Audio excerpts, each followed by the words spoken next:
Bismillahirrahmanirrahim. Assalamualaikum warahmatullahi ta'ala wabarakatuh. Alhamdulillahi ala ihsanihi wa syukrun lahu ala taufiqihi wa amtinanihi. Wa ashhadu an la ilaha illallah wahdahu la syarika lahu ta'ziman li sya'nihi. Wa ashhadu anna Muhammadan abduhu wa rasuluhu da'iyan ila ridwanihi. Wa salawatullahi wa salamuhu ala rasulihi wa ala alihi wa ashabihi wa ikhwanihi. Keluargaku yang dirahmati Allah Subhanahu wa taala, kita kembali melanjutkan pembahasan kita masih pada pembahasan fikih dan pembahasan kita tentang bab menunaikan hajat dan adab-adabnya. Dan adapun masalah kita yang akan kita bahas pada kesempatan ini adalah masalah yang terakhir daripada bab membuang hajat ini, yaitu ma yukrahu fi'luhu lil mutakhalli. Apa yang tidak disukai atau dimakruhkan dari perbuatan seseorang yang membuang hajat. Apa-apa saja yang dimakruhkan terhadap seseorang yang membuang hajat. Kita bacakan, yukra'u hala qada'il hajah istiqbalu mahabbir lih bila hail. Dimakruhkan ketika membuang hajat menghadap ke arah mata angin tanpa ada pemeleh atau pembatas, tanpa ada pemeleh. Li'alla yartaddal baulu ilaihi, agar nanti percikan kencingnya itu tidak kembali kepada dia. Kalau dia menghadap mata angin, ya percikan kencingnya itu bisa kembali kepada dirinya. Wa yukrahul kalam, dan juga dimakruhkan berbicara, bercakap-cakap ketika membuang hajat.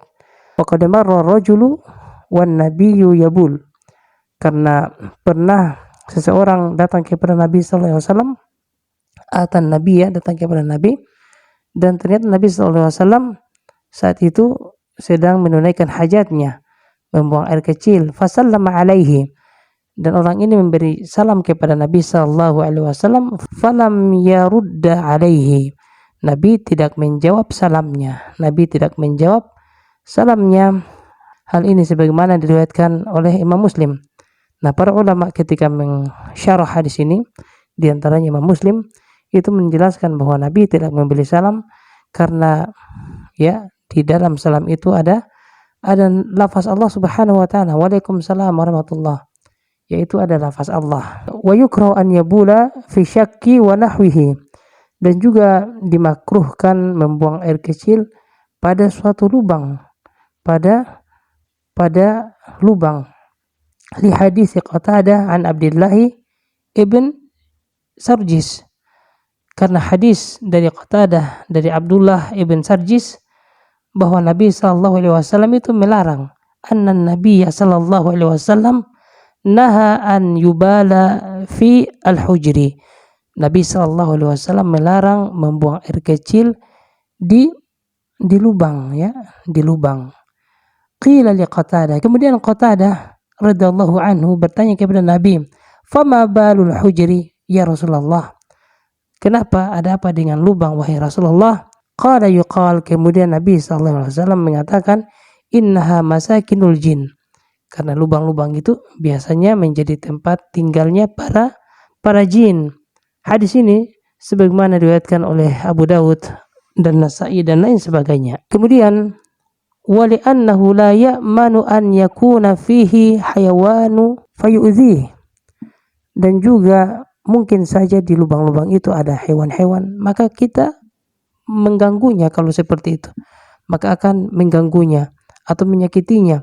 Au yakuna maskanan lil jinni fayu'dhihim, dan juga mungkin saja itu merupakan tempat para jin dan kita mengganggunya. Kalau seperti itu akan mengganggunya.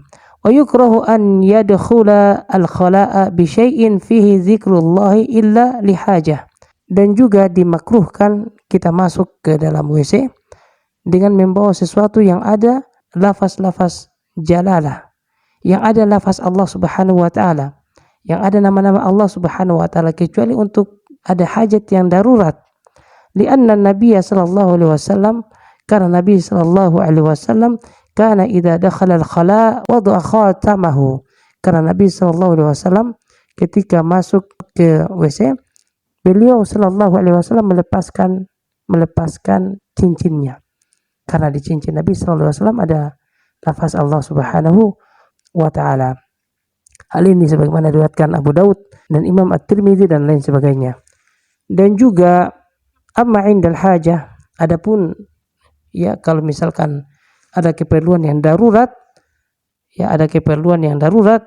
fala ba'sa bihi, maka tidak mengapa kita membawanya sekalipun ada lafaz Allahnya, kalau memang darurat harus dibawa. Kal hajati ila dukhuli bil awraqi an-naqdiyah allati fiha ismullahi fa innahu in tarakaha kharijan kanat 'urdatan lisariqati aw nisyan. Misalnya seseorang masuk dengan dokumen-dokumen penting, kertas-kertas penting, atau misalnya uang yang mungkin di sebagian negara, mungkin di Arab ada lafaz bismillahnya, atau di negara apa yang mata uang ada lafaz bismillahnya, atau dokumen penting perjanjian yang ada lafaz bismillahnya, yang misalnya kalau ditaruh di luar maka akan dicuri atau hilang atau terlupakan, maka itu tidak mengapa. Kita mau sebutkan dulu yang tadi tentang hadis Nabi Shallallahu Alaihi Wasallam kalau mau masuk WC beliau melepaskan cincinnya.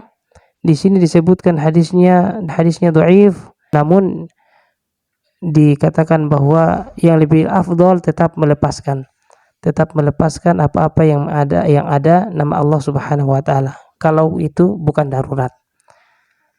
Kemudian amal mushaf, adapun mushaf, fa innahu yahrumud dukhulu bihi sawa'un kana zahiran aw khafiyan. Adapun mushaf Al-Qur'an, maka diharamkan kita masuk ke dalam WC dengan membawa Al-Qur'an, membawa mushaf, apakah itu terlihat ataupun ditutupi, maka itu sama yahrumu, diharamkan. Li'annahu kalamullah, karena Al-Quran itu adalah kalam Allah, kata-kata Allah Subhanahu wa Ta'ala. Wa huwa asyraful kalam, dan itu semulia-mulianya perkataan. Wa dukhulul khala'i bihi fihi naw'un minal ihanah, dan masuk ke dalam WC dengan membawa Al-Quran, ini adalah satu bentuk dari bentuk-bentuk pelecehan. Demikian apa yang kami sampaikan, mudah-mudahan ada faedahnya. Subhanakallahumma bihamdika asyhadu an la ilaha illa anta astaghfiruka wa atubu ilaik. Assalamualaikum warahmatullahi wabarakatuh.